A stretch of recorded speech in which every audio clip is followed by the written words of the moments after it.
Seigneur qui est en moi, salue le Seigneur qui est en toi. Voici ma première vidéo YouTube.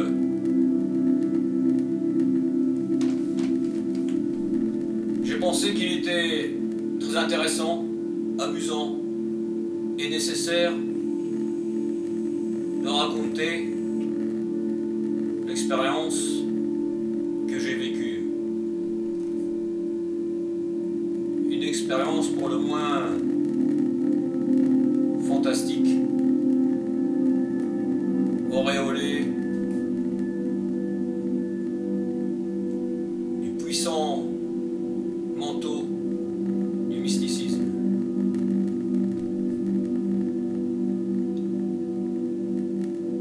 Alors que j'errais dans les méandres de ma pensée, à refaire des mondes, à imaginer des contrées fabuleuses, à arpenter le jardin, discutant avec des êtres imaginaires, non réels, alors que je rêvais que je m'évadais de cette vie plus ou moins morne, ennuyeuse, il m'arriva quelque chose d'extrêmement fabuleux. Dont l'importance, je le ressens au plus profond de moi-même,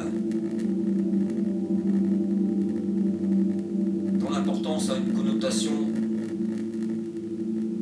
mystique et même sacrée. Quand bien même ça ne serait que le fruit d'une imagination trop fertile, je me suis dit que c'était tout de même intéressant de raconter ça dans des vidéos. Après tout, de nos jours, chacun met sa vidéo sur YouTube. Les prédicateurs qu'on connaît, qui ont le courage d'affronter parfois la justice. Je n'ai pas cette âme de combat. Ce qui m'importe, c'est pas ce que j'ai sur le cœur, ce vocabulaire ne conviendrait pas, mais il me faut raconter mon aventure. Et c'est ce que je vais faire sans plus tarder. C'est ma première vidéo, je n'ai pas du tout préparé.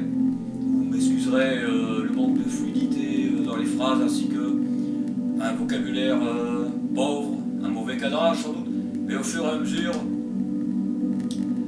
les vidéos seront sans doute meilleures. Au diable la fausse modestie, je me lance. Donc, pour revenir au sujet, alors que j'errais dans les labyrinthes de ma pensée, je rencontrais une créature fabuleuse, une entité. Cela recelait au départ plus d'une sensation que d'une rencontre avec un être visible. Aucune forme précise, juste un sentiment, bien que je fût en face de quelque chose de réel. Un sentiment de bienveillance, plutôt que de terreur. Il me sembla que la créature était une forme de moi-même, mais dans un monde supérieur. Au cours des rêveries suivantes, ou alors dans les rêveries nocturnes, dans les rêves, je la rencontrai à nouveau. Et au fur et à mesure que je la rencontrais, ses contours se dessinaient. Je n'entendais pas sa voix, mais je comprenais sa pensée.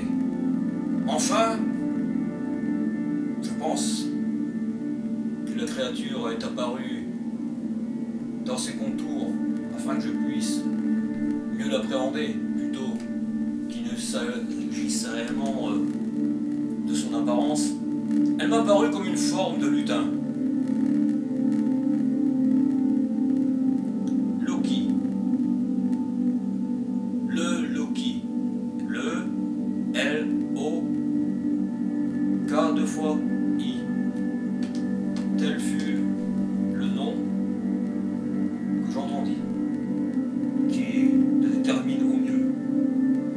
créature, apparemment, selon ce que j'en compris, s'était elle-même égarée dans les labyrinthes, dans le cosmos, l'univers des pensées.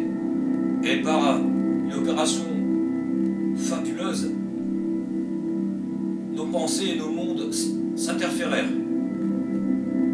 Nous finîmes par nous prendre d'amitié comme des solitaires repoussés d'un banquet qui s'ennuie et qui trouve la première personne un peu différente des autres, plus intéressante. Et nous nous prîmes de passion à nous voir. Il me raconta des choses fabuleuses, venues du monde du dessus. Le monde où siège le Créateur et ses anges. Autant dire que le Loki représente, en dépit de son aspect enfantin, farceur, fort aimable, représente une source de savoir prodigieuse. Il est capable de remonter à la source des temps. Et, plus important encore, connaît la raison de la présence de l'homme sur Terre. Je résumerai, avant d'entreprendre les vidéos suivantes qui me permettront de raconter tout ce que le Loki m'aura dit, je vais résumer le plus important, ce que j'en ai déduit et compris de nos échanges avec le Loki.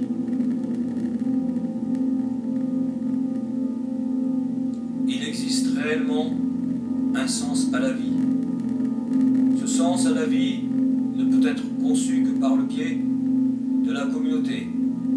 Individuellement, la vie de l'être humain n'a aucun sens, se rapproche en tout point à celle de l'animal. Manger, dormir, se reproduire, puis mourir.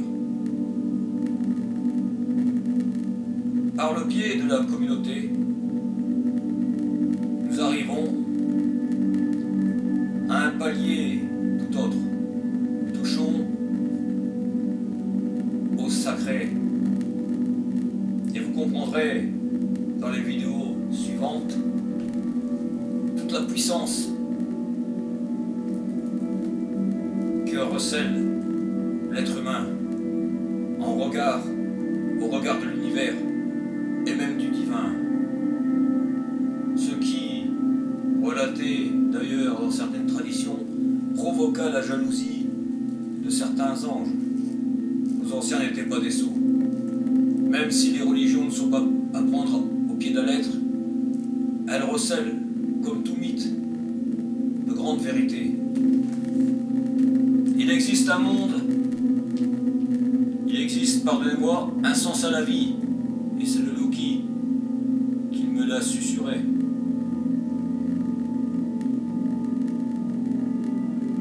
Le commandement divin suprême caché, car l'être humain se doit de découvrir par l'effort de sa volonté le chemin à prendre, se résume en ce mot.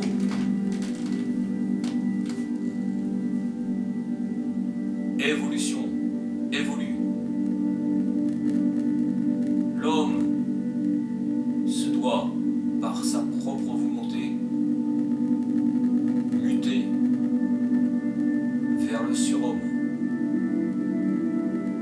À la prochaine vidéo.